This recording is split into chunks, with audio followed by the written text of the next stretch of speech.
Hey everyone, got a really great track for you today. It's blues in the key of E flat, and I'm going to go through several different chord changes. And I'm not sure how many choruses are for each one, but there's a PDF down below that shows the left hand rootless voicings that you can use to play along with this track, because it has a bass line in there and the drums. And the track was done by Band in the Box, so it's kind of an artificial intelligence thing. I'm really kind of souring on the artificial intelligence thing. You know, it's supposed to be some kind of great progress, and maybe it will be, but you know, social media was supposed to make us all happier, and look how that worked out. So anyway, we're in the key of E flat, and I'm just checking out my changes over here. So you know, the basic stuff here. This is a rootless voicing for E flat, and then we have a rootless voicing for A flat, and then we're back to E flat. And I should tell you, too, that a lot of times, you know, you can just kind of bounce it up a half step.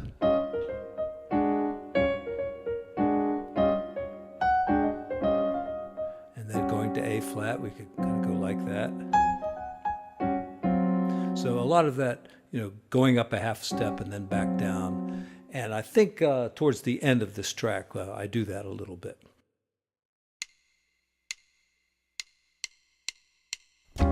Flat, A flat, E flat, and then a 2-5-1,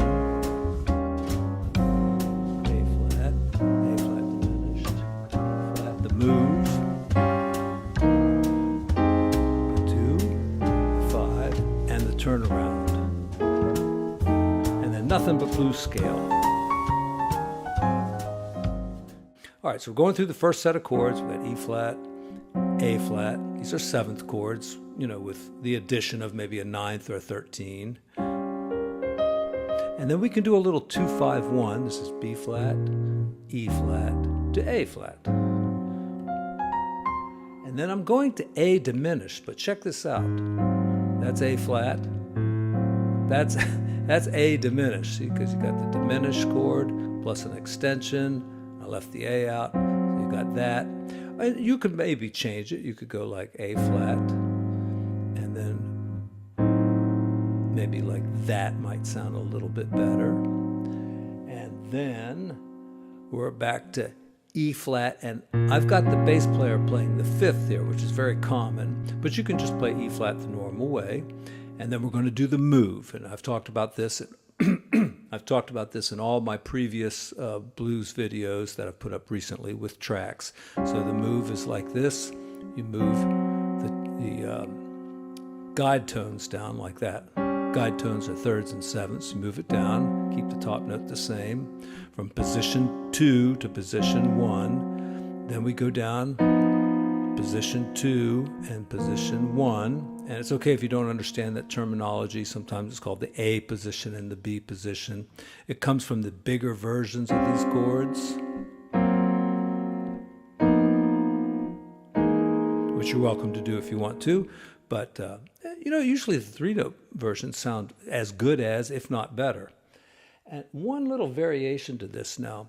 So you're going through if you're doing the move, you're going through the cycle. E flat, all right, to A flat. I'm just playing the bass notes down there. And then G.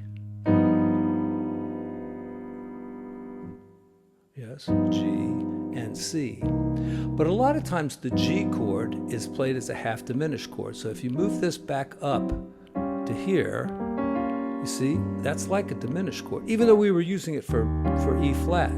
So on our move, we could go E flat, A flat, G minor 7 flat 5. You can add that note if you want to.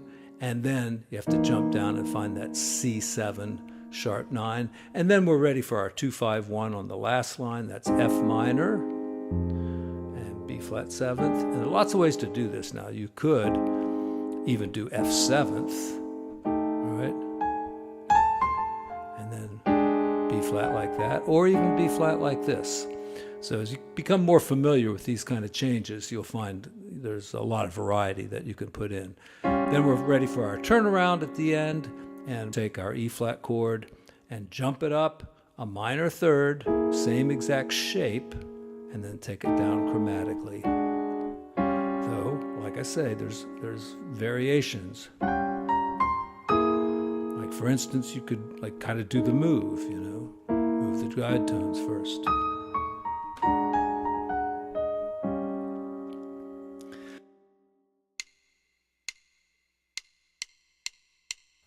E flat, A flat, E flat, and then a 2-5-1.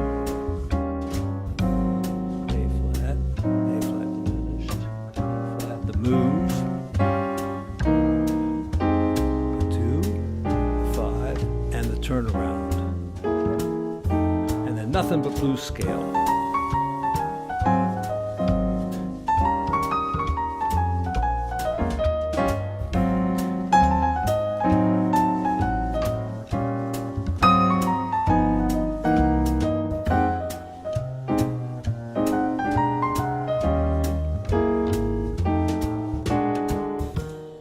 Okay, now, there's another set of changes, and this one is really nuts. It's more like this.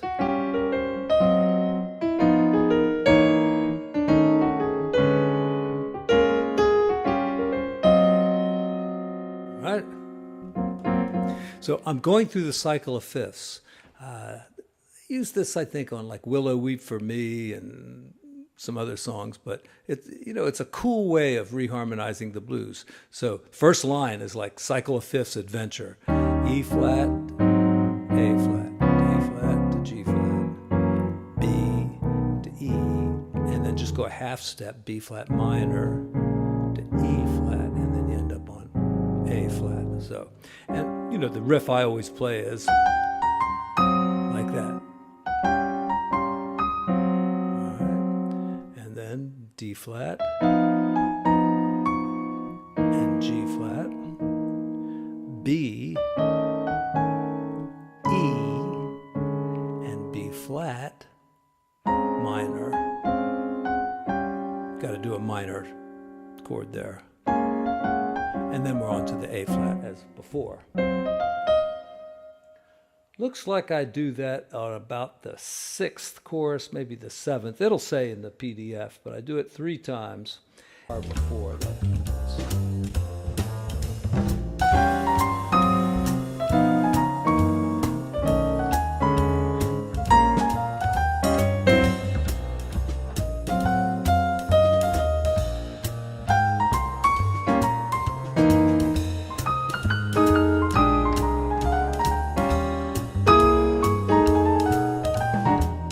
Then I go to this.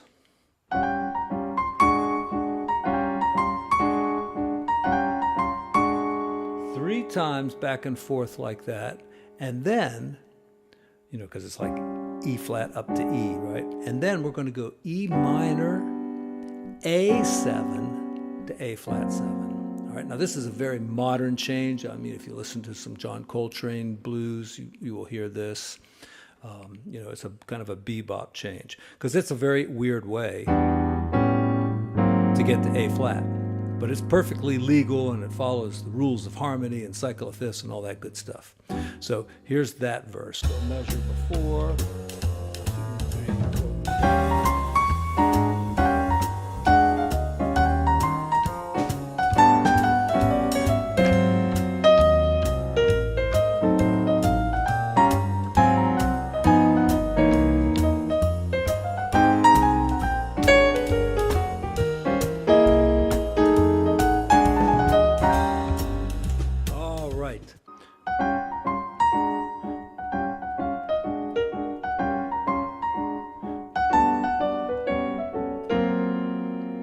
Very kind of a cool change there. Let's do it one more time.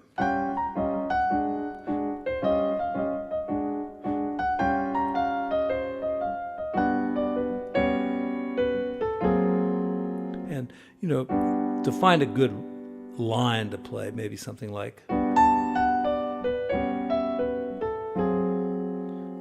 perhaps,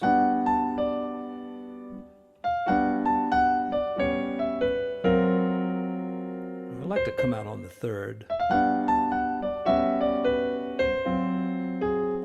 Yeah.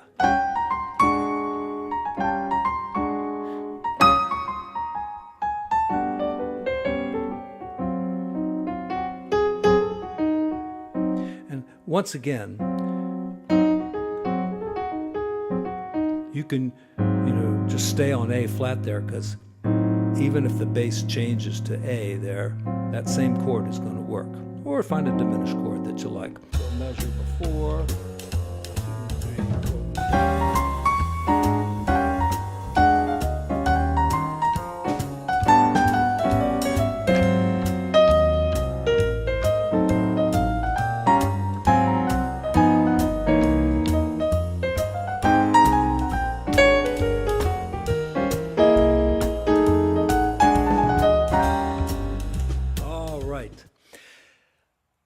That's it. Enjoy the track. It's at 135 beats per minute. The track is down there in the description. It is absolutely free. It is using up lots of space.